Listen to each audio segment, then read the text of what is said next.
Vision செய்திகளுக்காக ஆனந்தி. விரிவான செய்திகளை காணும் முன் இன்றைய முக்கிய செய்திகள்.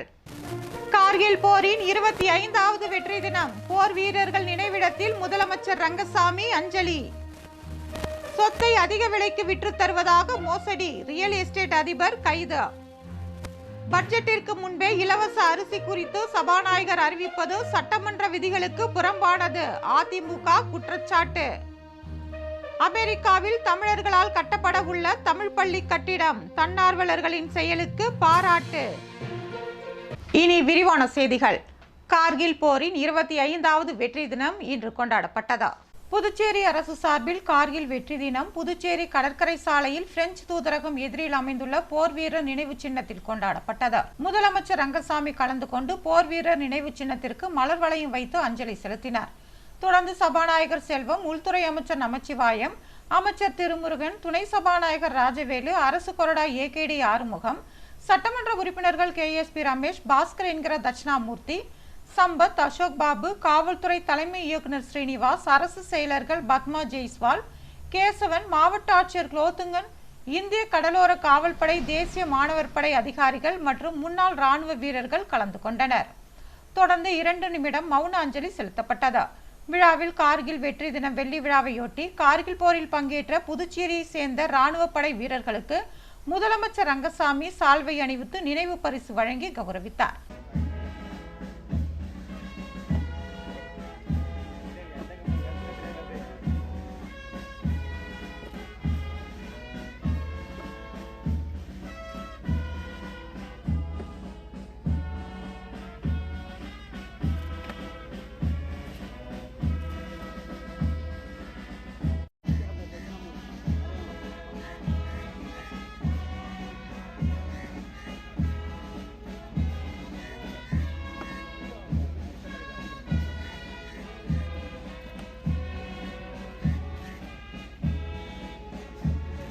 சொத்துக்களை அதிக விலைக்கு விற்பனை செய்வதாக கூறி மோசடியில் ஈடுபட்ட தம்பதியினர் மீது வழக்கு பதிவு செய்யப்பட்டது.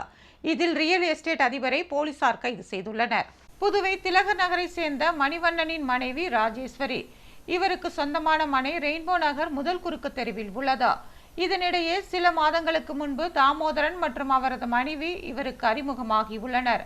அப்போது அவர்கள் தாங்கள் வங்கியில் லோன் வாங்கி தருவதாகவும் வங்கியில் அடமானம் வைத்து மீட்க முடியாத இடங்களை குறைந்த விலைக்கு வாங்கி அதனை அதிக விலைக்கு விற்பதாகவும் கூறியுள்ளனர். தங்களிடம் கூட்டு வைத்துக் கொண்டால் அதிக லாபம் சம்பாதிக்கலாம் என்றும் ராஜேஸ்வரியிடம் ஆசை வார்த்தை கூறியுள்ளனர். அது மட்டுமன்றி ராஜேஸ்வரியின் இடம் ஏதாவது இருந்தால் அதனை விற்று 3 மடங்கு மதிப்பிலான இடத்தை வாங்கி தருவதாகவும் கூறியுள்ளனர். இதனை நம்பிய ராஜேஸ்வரி தன்னிடம் ரெயின்போ நகரில் இடம் இருப்பதை கூறியுள்ளார். இதனை அடுத்து அந்த இடத்திற்கு 60 லட்சம் ரூபாய் விலை பேசப்பட்டது. முதலில் 30 லட்சமும் 2 மாதத்தில் மீதம் 30 லட்சமும் மேலும் வங்கி மூலம் வரும் வீட்டுமனை தருவதாகவும் அவர்கள் தெரிவித்துள்ளனர். இதனை நம்பிய ராஜேஸ்வரி இடத்தை அவர்களுக்கு தர ஒப்புக்கொண்டுள்ளார். தாமோதரன் அந்த இடத்தை தனது பெயரில் மாற்றிக்கொள்ளாமல் அவரது அலுவலகத்தில் வேலை செய்யும் ஜானகி என்பவரது பெயரில் கிரயம் செய்ய கூறியுள்ளார். அதன்படி 30 லட்சத்தை முதல் தவணையாக பெற்றுக்கொண்டு ராஜேஸ்வரி ஜானகி பெயரில் இடத்தை கிரயம் செய்து கொடுத்துள்ளார். 2 மாதம் கழித்து மீதி 30 லட்சத்தை கேட்டபோது அவர்கள் பணத்தை தராமல் இழுத்தடித்து வந்துள்ளனர். இதனால் சந்தேகமடைந்த ராஜேஸ்வரி வெளியில் விசாரித்த போது தாமோதரன் இதுபோல பலரிடம் மோசடி செய்திருப்பது தெரிய வந்தது. மேலும் ராஜேஸ்வரியிடம் வாங்கிய இடத்தை வேறொருவரிடம் 1,50 லட்சத்திற்கு அடமானம் வைத்திருப்பதும் தெரிய வந்தது. இதனால் தான் ஏமாற்றப்பட்டதை அறிந்த ராஜேஸ்வரி தாமோதரன் மீது ரெட்டியார்பாளையம் காவல் நிலையத்தில் புகார் அளித்தார். உதவி ஆய்வாளர் கலையரசன் மற்றும் போலீசார் வழக்கு பதிவு செய்து தாமோதரனை கைது செய்தனர். தலைமறைவாக இருக்கும் அவரது மனைவி மற்றும் உடந்தையாக இருந்த ஜானகி ஆகியோரை தேடி வருகின்றனர். பட்ஜெட்டுக்கு முன்பே இலவச அரிசி குறித்து சபாநாயகர் அறிவிப்பை வெளியிடுவது தவறானது என்று அதிமுக குற்றம் சாட்டியுள்ளது. புதுச்சேரி மாநில அதிமுக செயலாளர் அன்பழகன் செய்தியாளர்களை சந்தித்தார். அப்பொழுது அவர் வருகின்ற 31ஆம் தேதி சட்டமன்றம் கூட்டவும் ஆகஸ்ட் 2ஆம் தேதி பட்ஜெட் தாக்கல் செய்யப்படும் என்றும் அரசு அறிவித்துள்ளது. ஆனால் நேற்றைய தினம் சட்டப்பேரவைத் தலைவர் திருத்தி அமைக்கப்பட்ட புதிய திட்டமான இலவச அரிசி வழங்கும் திட்டத்திற்கு 270 கோடி ரூபாய் இந்த ஆண்டிற்கான நிதி ஒதுக்கீட்டிற்கு கவர்னர் ஒப்புதல் அளித்துள்ளார் என்ற அறிவிப்பை வெளியிட்டுள்ளார். இது சட்டமன்ற விதிகளுக்கு புறம்பான ஒன்று என்று குற்றம் சாட்டியுள்ளார். சட்டப்பேரவையின் மாண்புகளை சீர்குலைக்கும் விதமாக தொடர்ந்து நடந்து வருவது ஏற்புடையது இல்லை என்றும் இலவச அரிசி சம்பந்தமாக பட்ஜெட்டில் தெரிவிக்கப்பட இருக்கும் திட்டத்தை பற்றி பட்ஜெட்டிற்கு முன்பாகவே சபாநாயகர் தெரிவித்திருப்பது அரசியலமைப்பு சட்டத்திற்கு எதிரானது என்றும் அன்பழகன் கூறியுள்ளார். சபாநாயகரின் நடவடிக்கைகள் தொடர்பாக அதிமுக சார்பில் கவர்னரிடம் புகார் தெரிவிக்கப்படும் என்றும் அவர் கூறினார். பேட்டியின் போது அதிமுக மாநில கழக அவைத்தலைவர் அன்பானந்தம், பொருளாளர் ரவி பாண்டுரங்கன் ஆகியோர் உடனிருந்தனர். அமெரிக்காவின் மிசோரி மாகாணத்தில் தமிழர்களால் கட்டப்பட்டு வரும் தமிழர் பள்ளி குறித்த ஒரு சிறப்பு தொகுப்பு. திரைக்கடல் ஓடியும் திரவியம் தேடு என்று ஔவையார் அறிவுறுத்தியுள்ளார்.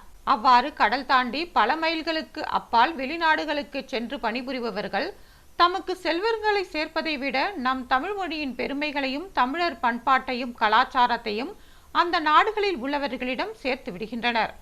இதனால் தான் நம் தமிழ் மொழிக்கு உலக அளவில் முக்கிய இடம் கிடைக்கிறதா? பல வெளிநாட்டினர் நமது நாட்டிற்கு வந்து தமிழ் மொழியையும் கலாச்சாரத்தையும் கற்று செல்கின்றனர். அவ்வாறு தமிழ் மொழியை அமெரிக்காவில் வளர்க்கும் முயற்சியில் பல ஆண்டுகளாக ஈடுபட்டு வருகின்றனர் அங்குள்ள நமது தமிழர்கள். இவர்கள் அனைவரும் தமிழகத்தின் பல்வேறு பகுதிகளில் இருந்து பணி நிமித்தமாக அமெரிக்கா சென்றவர்கள். வருங்கால சந்ததியினருக்கு தமிழ் மொழியை எழுதவும் பேசவும் கற்றுக் கொடுக்கும் உன்னத செயலை அவர்கள் செய்து வருகின்றனர். மிசோரி மாகாணத்தில் உள்ள மிசோரி தமிழ்ச்சங்கத்துடன் இணைந்து மிசோரி தமிழ் பள்ளியை கடந்த 34 ஆண்டுகளுக்கு முன்னர் இவர்கள் தொடங்கியுள்ளனர். 5 மாணவர்களுடன் பொது நூலகங்களில் தொடங்கப்பட்ட இந்த பள்ளி மூலம் ஆண்டிற்கு சுமார் 350 மாணவர்கள் அமெரிக்காவில் தமிழ் கற்கின்றனர். இதுவரை பல்லாயிரக்கணக்கானோர் தமிழ் மொழியை இந்த பள்ளி மூலம் கற்றுள்ளனர். தன்னார்வலர்கள் மூலம் நடத்தப்படும் இந்த பள்ளிக்கு 2014ஆம் ஆண்டு சர்வதேச அங்கீகாரம் கிடைத்துள்ளது. தற்போது 2 கிளைகளுடன் இந்த பள்ளி செயல்பட்டு வருகிறதா? மிசோரி தமிழ் பள்ளிக்கென்று சொந்தமாக தனி கட்டிடம் கட்ட வேண்டும் என்று தன்னார்வலர்கள் விரும்பி வருகின்றனர். மேலும் இங்குள்ள தமிழர்கள் அனைவரும் ஒன்று சேர்ந்து பொங்கல் உள்ளிட்ட தமிழர் திருவிழாக்களை கொண்டாடும் போது அதற்கான இடத்தை வாடகைக்கு எடுத்து கொண்டாடி வருகின்றனர். எனவே இதற்கும் சொந்தமாக ஆடிட்டோரியம் கட்ட வேண்டும் என்று திட்டமிட்டுள்ளனர்.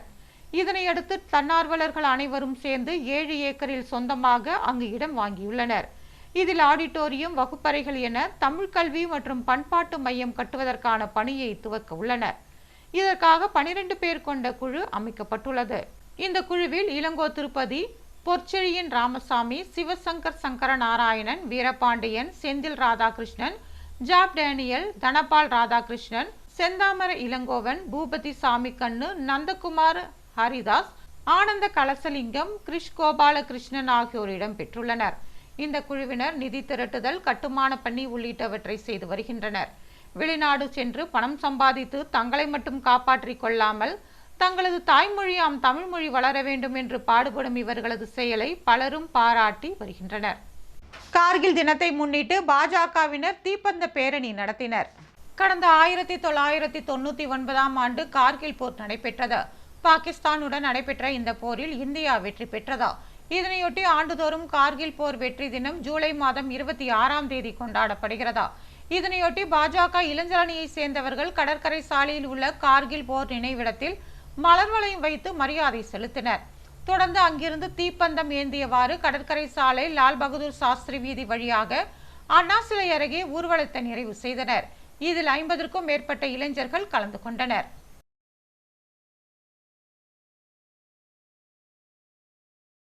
நடிகர் தனுஷின் ராயன் திரைப்படம் இன்று வெளியிடப்பட்டது. பாப்பாண்டி திரைப்படத்திற்கு பிறகு நடிகர் தனுஷ் இயக்கும் 2வது திரைப்படம் தான் ராயன். தமிழ் மொழி மட்டுமல்லாது இந்திய மொழிகள் பலவற்றில் இந்த திரைப்படம் வெளியாகியுள்ளது. சன் பிக்சர்ஸ் வெளியிடும் இந்த திரைப்படம் இந்த ஆண்டில் மிக எதிர்பார்க்கப்பட்ட ஒரு திரைப்படமாக உள்ளது. குறிப்பாக இந்த படத்தில் AR ரஹ்மான் இசையமைத்துள்ளார். மேலும் இதில் நடிகர்கள் துஷாரா, காளிதாஸ் ஜெயராம், சந்தீப் கிஷன் ஆகியோரும் நடித்துள்ளனர்.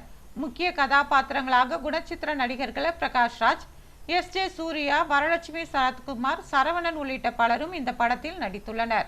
இந்நிலையில் நடிகர் தனுஷ் இயக்கத்தில் உருவாகியுள்ள திரைப்படம் ராயன் நாடு முழுவதும் பல்வேறு திரையரங்குகளில் இன்று வெளியானது. தமிழகம் மற்றும் புதுச்சேரியை பொறுத்தவரை சிறப்பு காட்சிகளுக்கு அனுமதியும் அளிக்கப்பட்டிருந்தது. புதுச்சேரியில் சுமார் 5க்கும் மேற்பட்ட திரையரங்குகளில் இந்த படம் வெளியானதையொட்டி புதுவை மாநில நடிகர் தனுஷ் ரசிகர் மன்றம் சார்பாக 50வது படம் என்பதால் கொண்டாட்டம் அதிகமாகவே காணப்பட்டது. திரையரங்கு முன்பு 50 அடி பேனர் வைக்கப்பட்டிருந்தது. இதனைத் தொடர்ந்து பட்டாசு வெடித்து பேனருக்கு பாலாபிஷேகம் செய்தும் ரசிகர்கள் உற்சாகமாக கொண்டாட்டத்தில் ஈடுபட்டனர். திரையரங்க வாயில் முன்பு ஆண்களுக்கு நிகராக பெண்களும் நடனமாடி ஆட்டம் பாட்டத்துடன் கொண்டாட்டத்தில் ஈடுபட்டனர்.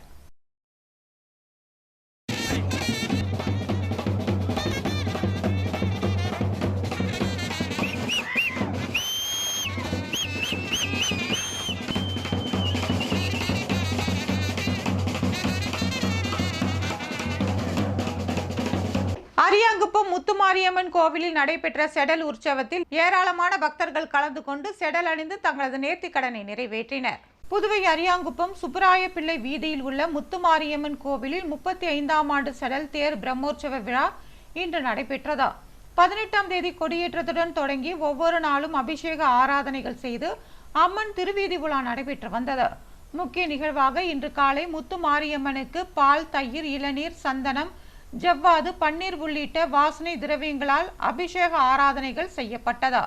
இதனையடுத்து மூலவருக்கு சந்தன காப்பால் அலங்கரிக்கப்பட்டு மகா தீபாராதனை காட்டப்பட்டது. இதனைத் தொடர்ந்து அலங்கரிக்கப்பட்ட அம்மன் செடல் ஏந்தி தேரில் திருவீதி உலா சென்றார்.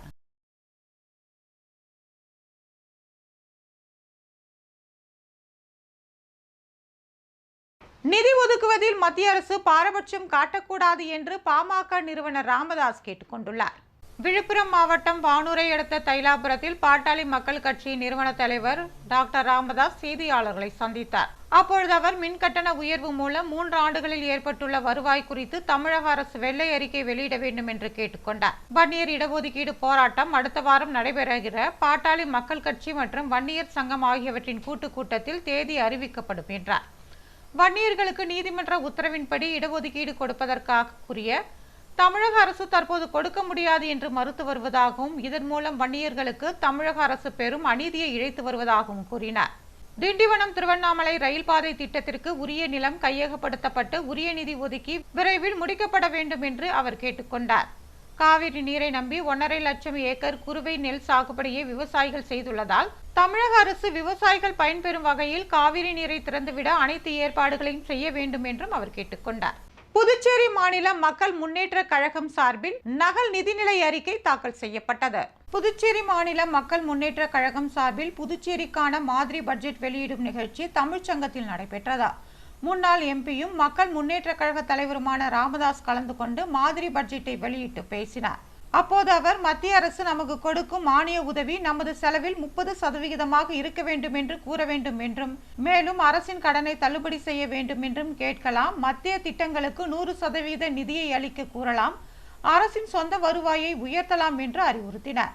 வரி விகிதத்தை உயர்த்தாமல் பழைய வரி பாக்கி வசூல் செய்தால் புதுவை அரசின் சொந்த வருவாய் உயரும் என்றும் அவர் தெரிவித்தார். முதியோர் பென்ஷன் மற்றும் பிற நல திட்டங்களுக்காக 1870 கோடியும், தன்னாட்சி உயர்கல்வி நிறுவனங்களுக்கு மானிய கொடையாக 373 கோடியும், பொதுத்துறை மற்றும் கூட்டுறவு நிறுவனங்களுக்கு மானிய கொடையாக 1100 கோடியும் செலவிடப்படும் என்றும் அவர் தெரிவித்தார்.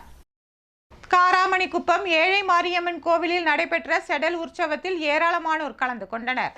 புதுவை காராமணிக்குப்பம் பகுதியில் அமைந்துள்ள நல்லாண்டமேஸ்திரி வீதியில் உள்ள அருள்மிகு ஸ்ரீ ஏழை மாரியம்மன், விநாயகர், பாலமுருகன், நாகதேவதை ஆலயத்தில் சாகை வார்த்தல் விழா வெகு விமர்சையாக நடைபெற்றது. கடந்த 18ஆம் தேதி மங்கள இசையுடன் தொடங்கிய இந்த நிகழ்ச்சியில் அம்மனுக்கு காப்பு கட்டுதல், கொடியேற்றம் உள்ளிட்ட பல்வேறு நிகழ்ச்சிகள் நடத்தப்பட்டு வந்தது. இதனைத் தொடர்ந்து தினமும் அம்மனுக்கு பல்வேறு பூஜைகள் செய்யப்பட்டு வந்தது. முக்கிய நாளான இன்று அம்மனுக்கு சாகை வார்த்தல் விழா நடைபெற்றதா.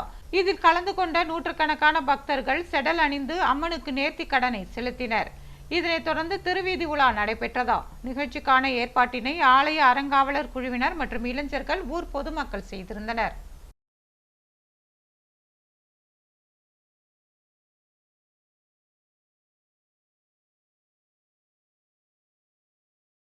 வில்லியனூர் பைபாஸ் சாலையில் போக்குவரத்து சிக்னலை போக்குவரத்து ஆய்வாளர் செந்தில் கணேஷ் துவக்கி வைத்தார்.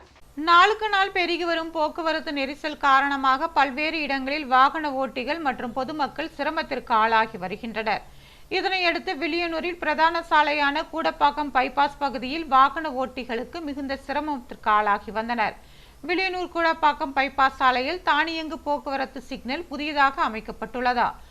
இந்த போக்குவரத்து சிக்னலை போக்குவரத்து துறை ஆய்வாளர் செந்தில் கணேஷ் தலைமை தாங்கி இயக்கி வைத்தார். நிகழ்ச்சியில் போக்குவரத்து துறை உதவி ஆய்வாளர்கள் ராமமூர்த்தி, அன்பழகன் உள்ளிட்ட பலர் கலந்து கொண்டனர்.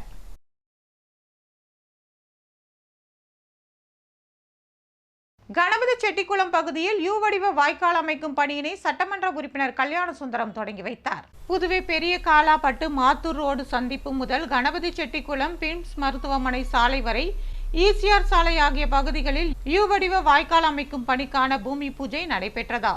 சட்டமன்ற உறுப்பினர் தொகுதி மேம்பாட்டு நிதியின் கீழ் 89,71,000 மதிப்பீட்டில் நடைபெறவுள்ள இந்த பணிக்கான பூமி பூஜையில் சட்டமன்ற உறுப்பினர் கல்யாண சுந்தரம் கலந்து கொண்டு பூமி பூஜை செய்து பணிகளை துவக்கி வைத்தார்.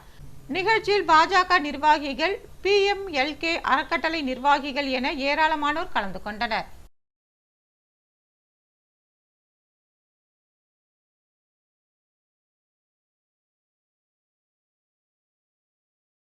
புதுச்சேரி சட்டப்பேரவை துணைத் தலைவர் ராஜவேலுவின் பிறந்தநாள் விழா அவரது ஆதரவாளர்களால் சிறப்பாக கொண்டாடப்பட்டு வருகிறது. அதன் ஒரு பகுதியாக நெட்டப்பாக்கம் தொகுதியில் கரியமாணிக்கம், ஏரிப்பாக்கம், பழையப்பேட் பகுதியில் பிறந்தநாள் விழா கோலாகலமாக கொண்டாடப்பட்டது. சட்டப்பேரவை துணைத் தலைவர் ராஜவேலு கேக் வெட்டி அன்னதானம் வழங்கினார். இதனைத் தொடர்ந்து பொதுமக்களுக்கு தென்னங்கன்றுகள் வழங்கப்பட்டது. பொதுமக்களுக்கு நலத்திட்ட உதவிகளும் வழங்கப்பட்டன. செல்வகணபதி தலைமையில் நடைபெற்ற இந்த நிகழ்ச்சியில் NR காங்கிரஸ் கட்சி நிர்வாகிகளும் செல்வா நண்பர்களும் ஊர் பொதுமக்களும் கலந்து கொண்டனர்.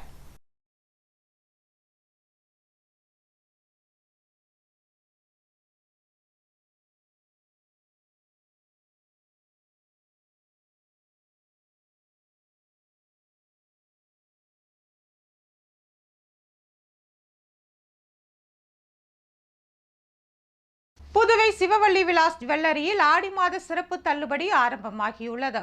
புதுச்சேரி நேரு வீதியில் சிவவள்ளி விலாஸ் ஜுவல்லரி அமைந்துள்ளதா. இந்த நகைக்கடையில் ஆடி மாதத்தை ஒட்டி தங்கமான ஆடி சேல் துவங்கியுள்ளதா. இதனை முன்னிட்டு தங்க நகைகளுக்கு 50% தள்ளுபடி வழங்கப்படுகிறதா. மேலும் வெள்ளி பொருட்களுக்கு 1 கிலோ வெள்ளிக்கு 5,000 ரூபாய் தள்ளுபடியும், 1 கிராம் வெள்ளிக்கு 5 ரூபாய் தள்ளுபடியும் அளிக்கப்படுகிறதா. இந்த சலுகை ஆகஸ்ட் 31ஆம் தேதி வரை மட்டுமே வழங்கப்படும் என்று சிவவள்ளி விலாஸ் ஜுவல்லரி நிர்வாகிகள் தெரிவித்துள்ளனர். இதனையொட்டி ஏராளமான வாடிக்கையாளர்கள் சிவவள்ளி விலாஸில் தங்கம் மற்றும் வெள்ளி நகைகளை வாங்க குவிந்துள்ளனர். நடிகர் சூர்யாவின் பிறந்த நாளை அவரது ரசிகர்கள் நலத்திட்ட உதவிகளை வழங்கி கொண்டாடி வருகின்றனர். நடிகர் சூர்யாவின் 49வது பிறந்த நாளை அவரது ரசிகர்கள் சிறப்பாக கொண்டாடி வருகின்றனர். அதன் ஒரு பகுதியாக புதுச்சேரி அண்ணன் சூர்யா மக்கள் சேவை மையம் சார்பாக தூய்மை பணியாளர்களுக்கு சேலைகள், ஆதரவற்றோர் காப்பகத்தில் காலை சுற்றுண்டி மற்றும் மதியம் ராஜீவ்காந்தி அரசு மருத்துவமனைக்கு முன்பு பொதுமக்களுக்கு மதிய உணவு என்று வழங்கி பிறந்த நாள் கொண்டாடப்பட்டது. அண்ணன் சூர்யா மக்கள் சேவை மையத்தின் நிறுவன தலைவர் SRS சூர்யா ராஜேந்திரன் மற்றும் சூரிய பாலாஜி, அமிதாப் ஆகியோர் ஒருங்கிணைப்பில் நடிகர் சூர்யாவின் ரசிகர்கள் பிறந்த நாளை சிறப்பாக கொண்டாடினர். புதுவையில் இன்றைய தங்கம் மற்றும் வெள்ளி விலை விவரம். தங்கம் 1 கிராம் 6,320 ரூபாய். ஒரு சவரன் தங்கம் 50,560 ரூபாய். வெள்ளி 10 கிராம் 860 ரூபாய். மீண்டும் இன்றைய முக்கிய செய்திகள். கார்கில் போரின் 25வது வெற்றி தினம். போர் வீரர்கள் நினைவிடத்தில் முதலமைச்சர் ரங்கசாமி அஞ்சலி. சொத்தை அதிக விலைக்கு விற்று தருவதாக மோசடி, ரியல் எஸ்டேட் அதிபர் கைது. பட்ஜெட்டிற்கு முன்பே இலவச அரிசி குறித்து சபாநாயகர் அறிவிப்பது சட்டமன்ற விதிகளுக்கு புறம்பானது, அதிமுக குற்றச்சாட்டு. அமெரிக்காவில் தமிழர்களால் கட்டப்பட உள்ள தமிழ் பள்ளி கட்டிடம், தன்னார்வலர்களின் செயலுக்கு பாராட்டு. இத்துடன் செய்திகள் நிறைவு பெறுகிறது. வணக்கம்.